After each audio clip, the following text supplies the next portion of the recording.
You got to get out and vote. The U.S. presidential election will come down to who wins the Electoral College, not who finishes first in the popular vote. Here's a rundown of how it works. When voters cast ballots for a presidential and vice presidential candidate, they are actually voting for a group or slate of electors. Each state in the U.S. is apportioned a certain number of electors. Nathaniel Burkhead is a professor of political science at Kansas State University. The way that it works is rather than having a national popular vote,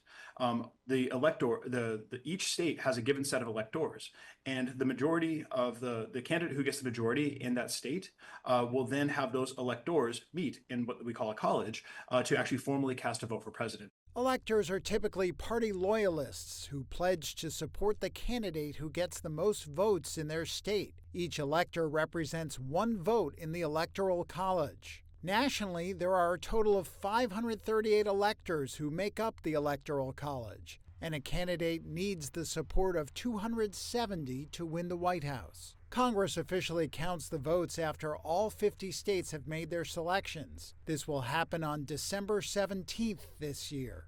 The votes for President of the United States are as follows. Joseph R. Biden, Jr. of the state of Delaware has received 306 votes.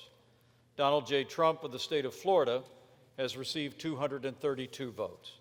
The system mandated by the U.S. Constitution was a compromise between the nation's founders, who debated whether the president should be picked by Congress or through a popular vote. The number of electors that each state receives is based on the number of representatives it has in Congress, which is based on the size of its population. Wyoming is the least populous state, and California is the most. So Wyoming has one member of the House of Representatives and 2 senators. That means that they've got 3 Electoral College votes.